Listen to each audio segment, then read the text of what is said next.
नमस्कार मंडळी. आईचा बटवा या यूट्यूब चॅनलमध्ये मी तुम्हा सर्वांचे स्वागत करतो. मंडळी, मागच्या भागात आपण मिठाचे गुण व सैंधव मिठाचे काही उपयोग पाहिले. आता या भागामध्ये सुद्धा आपण पुढील काही उपयोग पाहू. ज्यांना संधिवाताच्या वेदना फार प्रमाणात असतात, पाय आखडल्यासारखे वाटतो, थोडी सूज असते, त्यांनी एका सुती रुमालात छोटा वाडगाभर सैंधव मीठ व्यवस्थित बांधून पुरचुंडी करावी. लोखंडी तवा गरम करून त्यावर सैंधव मिठाची पुरचुंडी गरम करावी व सोसवेल एवढी तापमान असताना हलके हलके दुखणाऱ्या सांध्यांवर शेक करावा. पोटली गार झाली की परत गरम करून शेक करावा. यामुळे वेदना कमी व्हायला मदत मिळते. अशा प्रकारचा शेक छातीवर केल्यास अडकलेला कफ पातळ होऊन बाहेर यायला मदत होते. बऱ्याच आयुर्वेदिक तेलांमध्ये सैंधव मीठ हा एक घटक महत्त्वाचा असतो. पंचकर्मामध्ये वापरण्यासाठी वेगवेगळी बस्ती तेले तयार करत असताना त्यात सैंधव मीठ हा एक महत्त्वाचा घटक असतो.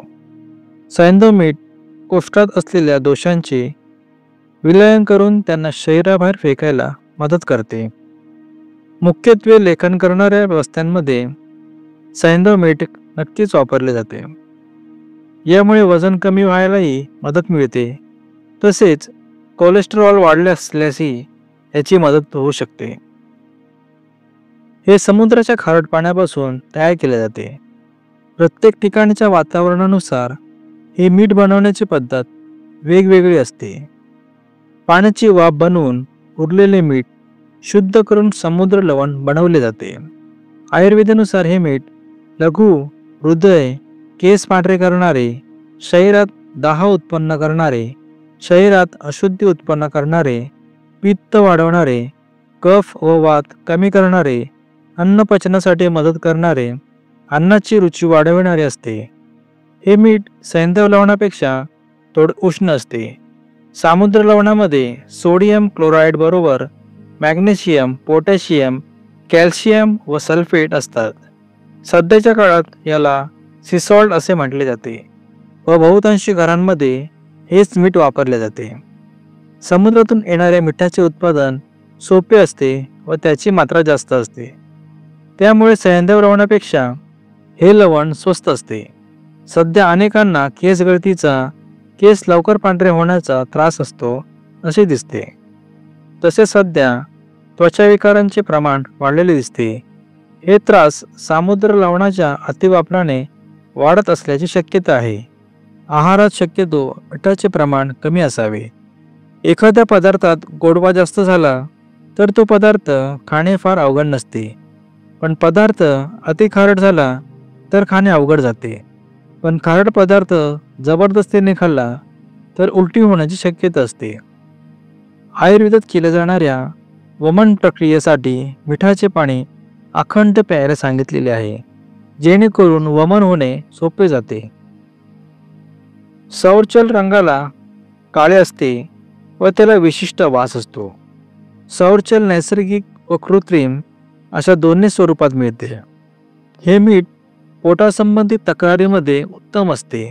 उदाहरणार्थ गुल, पोट फुगणे, पोट दुखणे, पोट साफ न होणे वगैरे तक्रारीमध्ये हे उपयोगी ठरते. फार प्रमाणात अपचन होत असल्यास 1 कप गरम पाण्यात थोडा आल्याचा रस व चिमूटभर काळे मीठ घालून प्यायले तर पचन सुधारायला तसेच वात सरायला मदत मिळते. आयुर्वेदिक औषधांमधल्या चंद्र प्रभावटी, चित्रकादी वटीमध्ये सौरचल वापरले जाते. याशिवाय बीड लवण, रोचन लवण, औद्भिद लवण वगैरे लवणाचे अन्य प्रकार आयुर्वेदात सांगितलेले आहेत. यांचाही वापर वेगवेगळ्या प्रकारे करता येऊ शकतो. लवण रस हा मधुर व आम्ल रसानंतर येतो. अर्थात आहारात याचे प्रमाण मधुर व आम्ल रसापेक्षा कमी असले पाहिजे व जेवत असताना मधुर व आम्ल रसानंतर लवण रसाचे भक्षण केले पाहिजे. शक्यतो कच्चे मीठ खाऊ नये. ते अन्नाबरोबर शिजले तर पचनासाठी सोपे जाते. कच्चे मीठ फार प्रमाणात शरीरात गेल्यास हाडांचे क्षरण करते. तसेच त्यात असलेली मिनरल्स शरीरातील चयापचय क्रियांमध्ये व्यत्यय आणू शकतात. त्यामुळे वरून मीठ घेण्याची सवय टाळणे उत्तम राहील. जास्त प्रमाणात मीठ खाल्ल्यास ते शरीरातील पित्त दूषित होऊ शकते, रक्तदृष्टी होऊ शकते, जास्त प्रमाणात तहान लागू शकते, मूर्छा येऊ शकते, शरीरात जळजळ होऊ शकते, मसल्सचे डिजनरेशन होऊ शकते, पचविकार वाढू शकतात, हाडांचे विकार होऊ शकतात, दात पडू शकतात, नपुसकता वाढू शकते, इंद्रियांची शक्ती कमी होऊ शकते, शरीरात सूज येऊ शकते.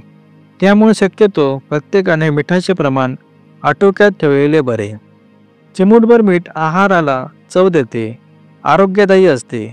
मिठाचे प्रमाण जास्त झाल्यास अनारोग्याला कारण होऊ शकेल, हे प्रत्येकाने लक्षात ठेवायला पाहिजे.